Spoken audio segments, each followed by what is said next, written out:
হরিয়ামা খুলো করতালের মাধ্যমে তার অন্তরঙ্গ বহিরঙ্গ ভক্তদের সঙ্গে নিয়ে আজ প্রভু আমার নগর পরিক্রমা করছে। গৌরলীলার এক প্রান্তে দাঁড়িয়ে আমার গৌর হরির সেই মাধুর্যময় লীলাখানা দর্শন করলেন ভাবক বৈষ্ণবাচার্য। দর্শন করেই যে পাপাচ্ছন্ন কোলের জীব আমরা মা,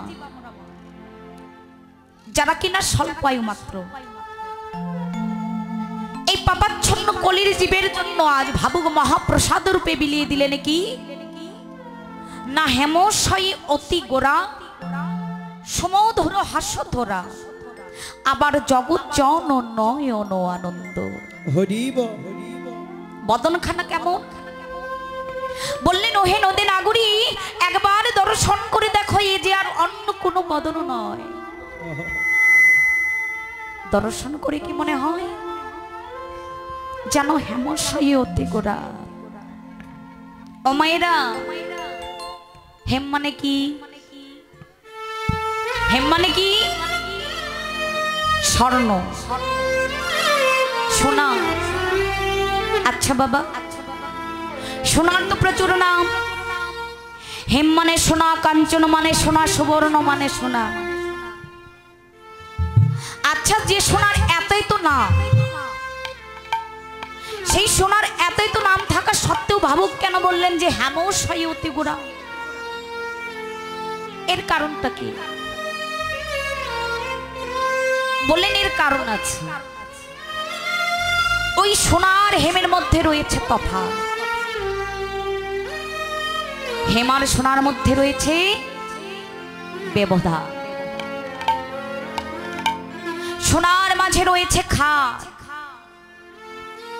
যখন কোনো দক্ষ কারিগর ওই সোনার মাঝে নাইট্রিক অ্যাসিড মিশিয়ে সোনাকে অনলে তাপ দেয়, যখন ওই সোনা থেকে খাদ সম্পূর্ণভাবে দূরীভূত হয়ে যায়, তখনই তার নাম দেয়া হয় নিকষিত হোম। নিতাই গৌর হরি হরি হরে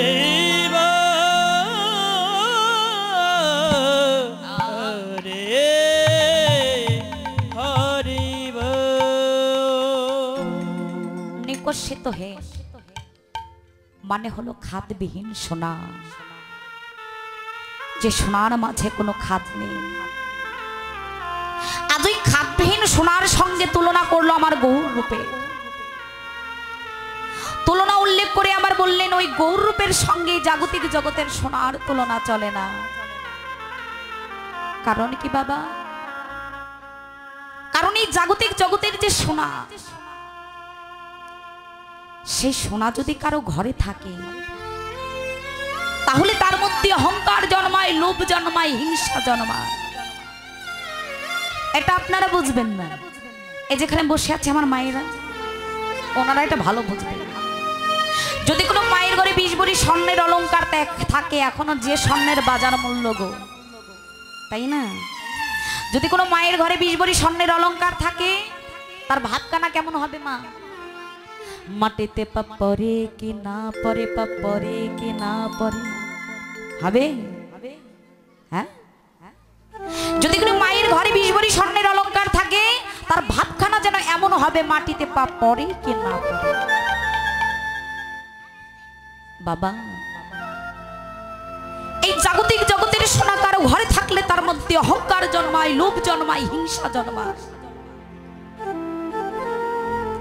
কিন্তু এই জাগতিক জগতে যদি কারো এই ঘরটার মাঝে আমার গৌর সোনা থাকে, বললেন নাগরী, এই জাগতিক জগতের সোনা যদি কারো ঘরে থাকে, তার মধ্যে অহংকার জন্মাবে, লোভ জন্মাবে, হিংসা জন্মাবে। কিন্তু এই জগৎ মাঝে যদি কারো এই ঘরটার মাঝে আমার গৌর সোনা থাকে, তাহলে তার অবস্থা খানা কেমন হবে জানো?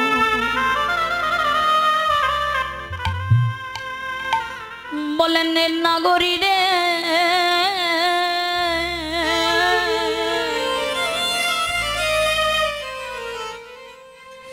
এই জাগতিক জগতের সোনা যদি কারো ঘরে থাকে,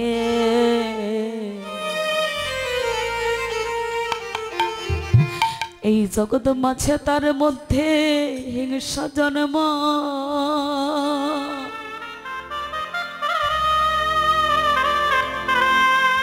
কিন্তু এই জাগতিক জগতে কোন জীবের যদি এই ঘরটার মাঝে আমার গৌর সোনা থাকে,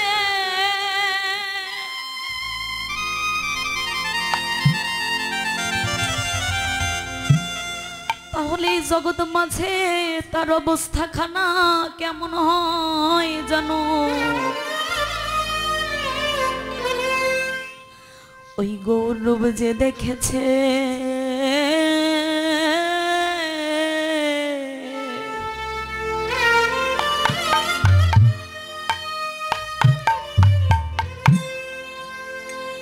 একবার তার নয়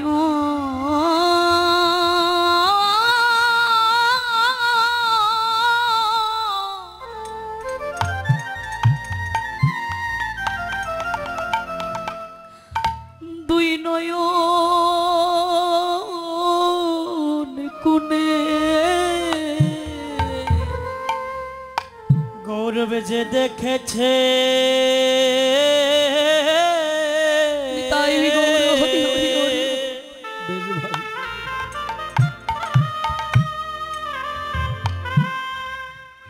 ওই দুই নয়ন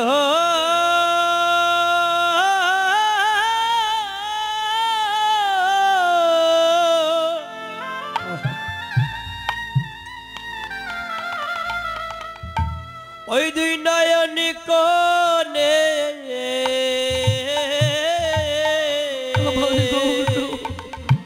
গৌরব যে দেখেছে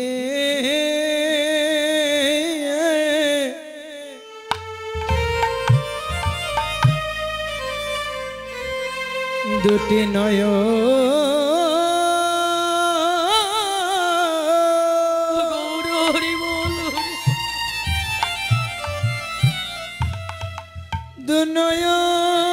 কোণে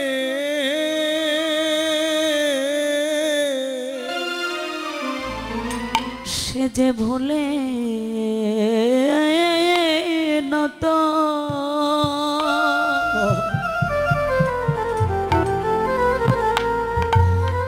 ভুলে না তার জীবনে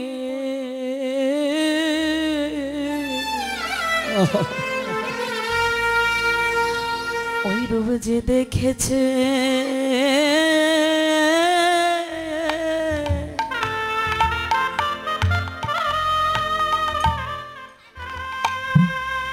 একবার নয়ন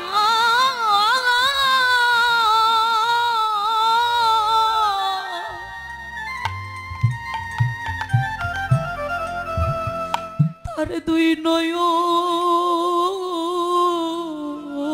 কোণে ওই রে ভোলে না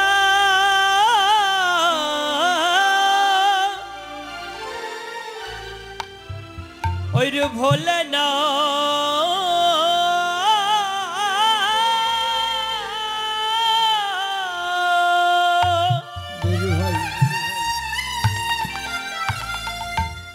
এ জীবনে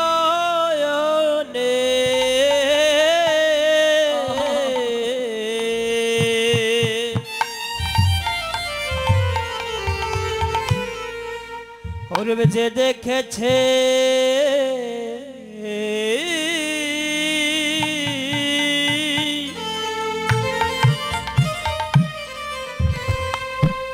ওই দুই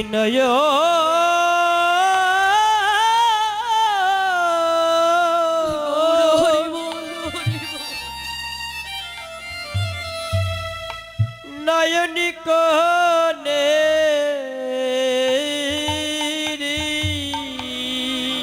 ওরে ভোলে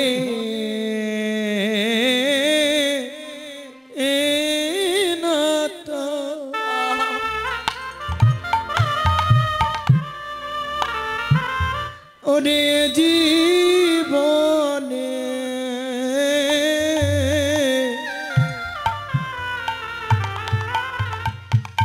গৌরব যে দেখেছে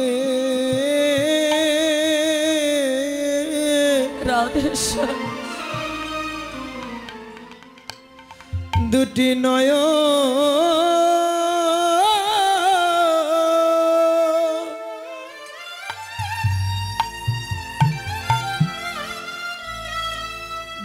নয়ন কোণে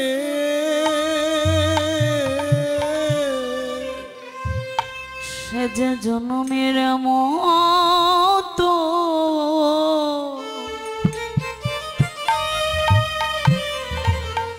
গৌর চরণে বিকাই যায় রে,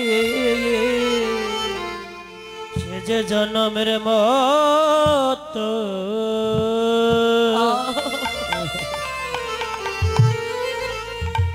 ওরে বিকায়ে যায় রে, সে জনমের মতো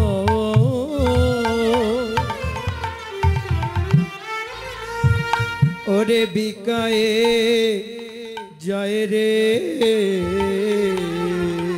একবারে গৌর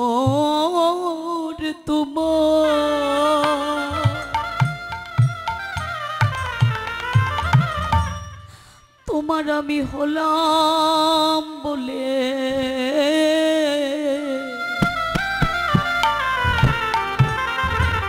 সে যে জনমের মতো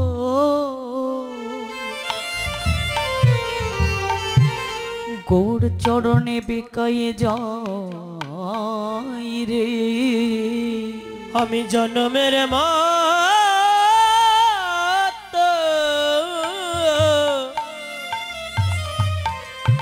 তোমার হয়ে গেলাম, হলাম বলে সে যে গৌর চরণে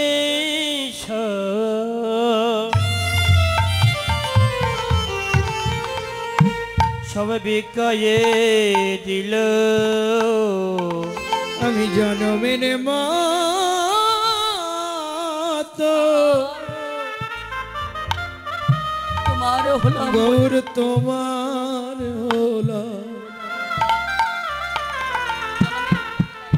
আমি জনমের মতো